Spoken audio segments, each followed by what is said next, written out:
Hello दोस्तों, आज हम बात करने वाले हैं चीन की क्रांति के बारे में। आखिर चीन की क्रांति क्यों हुई, किन कारणों से हुई, चीन की क्रांति के क्या प्रभाव हुए, किसके नेतृत्व में हुई, सब कुछ आज इस वीडियो में बात करेंगे। तो चलिए समझने का प्रयास करते हैं कि चीन की क्रांति कैसे हुई। जिस प्रकार भारत में विभिन्न राजवंशों का शासन रहा, उसी प्रकार चीन में भी राजतंत्र रहा। काफ़ी सारे राजाओं ने, राजवंशों ने चीन पर शासन किया। इसी क्रम में 17वीं शताब्दी में चाइना में मंचू राजवंश की स्थापना हुई।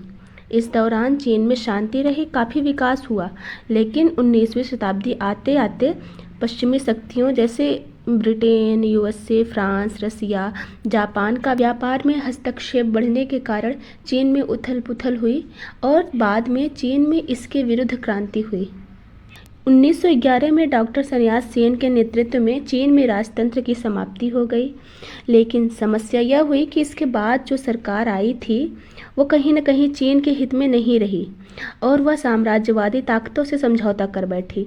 इसकी वजह से 1949 में माओ त्से तुंग के नेतृत्व में चीन में एक और क्रांति हुई और वहाँ जनवादी समाजवादी गणतंत्र की स्थापना हुई। तो आज के इस वीडियो में ये सब कुछ हम लोग बात करेंगे कि चीन की क्रांति 1911 में एक बार होने के बाद 1949 में दोबारा क्यों हुई। तो चलिए शुरू करने से पहले एक बार हम जान लेते हैं कि चीन में कौन कौन से दल थे, किन दलों के बीच या किन शक्तियों के बीच ये क्रांति हुई। राष्ट्रवादी दल कुओमितांग और साम्यवादी दल कुओमितांग दल था। इसमें शामिल होने वाले प्रमुख व्यक्तियों के बारे में जान लेते हैं। sun yat-sen, Chiang Kai Shek लिबांग, Mao Tse Tung, yuan chic.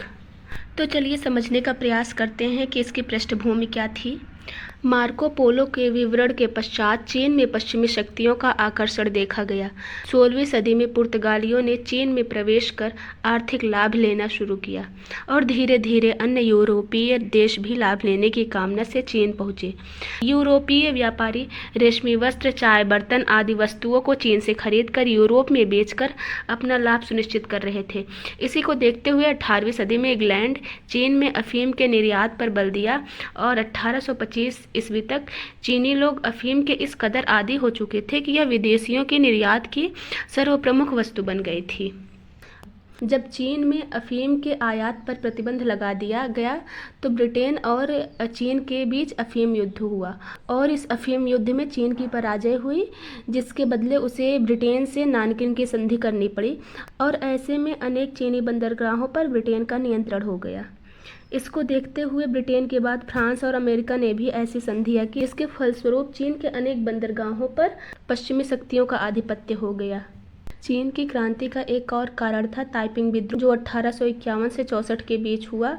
यूरोपियों का नियंत्रण और जनता का शोषण देखकर मंचू राजवंश उदासीन रहा, अतः चीनी राजवंश के प्रति जन असंतोष बढ़ने लगा। इसी क्रम में चीन में ताइपिंग विद्रोह हुआ, जिसका नेतृत्व सियो चुआंग ने किया। 1901 में विदेशी शक्तियों के सहयोग से बक्सर विद्रोह का दमन कर दिया गया। बक्सर विद्रोह ने मंचू राजवंश के विरुद्ध जन असंतोष अत्यंत तीव्र कर दिया और पतन का मार्ग प्रशस्त किया। 1911 में चीन में राजतंत्र की समाप्ति हुई और एक गणतंत्र की स्थापना हुई, जिसका प्रमुख युआन शिकाई बना, जिसने कुलीन भूस्वामी वर्गों के प्रति बल दिया। 1911 में राजतंत्र की समाप्ति तो हो गई और गणतंत्र की स्थापना हो गई, लेकिन जिस उद्देश्य से राजतंत्र की स्थापना हुई वह उद्देश्य अभी तक पूरा नहीं हुआ था। राजतंत्र की समाप्ति होने के बावजूद भी चीन में राजतंत्र स्थापित ही रहा। इस प्रकार 1911 में राजनीतिक क्रांति हुई, किंतु चीन में आर्थिक सामाजिक समस्याओं का अंत नहीं हुआ। देश में व्यापक शिक्षा और आर्थिक कमजोरी के कारण जन असंतोष मौजूद रहा और अंततः साम्यवादी क्रांति का आधार बना। साम्यवादी क्रांति की परिस्थितियां। चीन में 1917 में रूसी क्रांति के सफलता से प्रेरित होकर साम्यवादी दलों का निर्माण किया गया। साम्यवादी दल का उद्देश्य विदेशी शासन से मुक्त कराना था। डॉक्टर sun yat-sen के नेतृत्व में कुओमितांग दल एवं कुओमितांग दल के बीच सहयोगात्मक संबंध बना, किंतु उनकी मृत्यु के बाद चियांग काई शेक लिबांग राष्ट्रवादी दल, जो कुओमितांग दल था, उसके सरकार का प्रमुख बना। इसने साम्यवादियों के विरुद्ध कार्यवाही की। साम्यवादी दल किसान मजदूर के हितों की मांग कर रही थी। दूसरी तरफ राष्ट्रवादी नेता चियांग जमींदारों का नेतृत्व कर रहे थे। 1931 में माओ त्से तुंग ने चीनी साम्यवादी दल का नेतृत्व किया और दोनों दलों के बीच टकराव उत्पन्न हुआ। चियांग 1931 से 33 के बीच साम्यवादियों के बीच कठोर दमन चक्र चलाया, जिससे हजारों साम्यवादी मारे गए और इससे क्रोधित होकर साम्यवादी दल थे जो 6000 मील की पैदल यात्रा करके शेंसी पहुंचकर अपनी सत्ता की स्थापना करते हैं।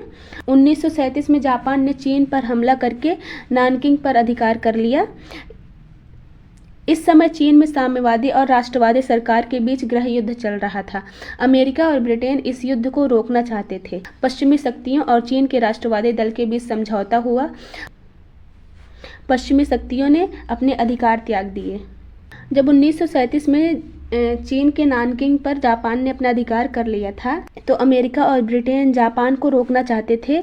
इसलिए जो चीन में साम्यवादी और राष्ट्रवादी सरकारों के बीच गृह युद्ध चल रहा था, उसका समझौता करवाते हैं और चीन के राष्ट्रवादी दल के सम्मुख अपने अधिकार त्याग देते हैं। इसके बाद दोनों दलों के बीच समझौता करने के लिए अमेरिका के जनरल स्टिलवेल को भेजा, ताकि चीन एकजुट होकर जापान का मुकाबला कर सके।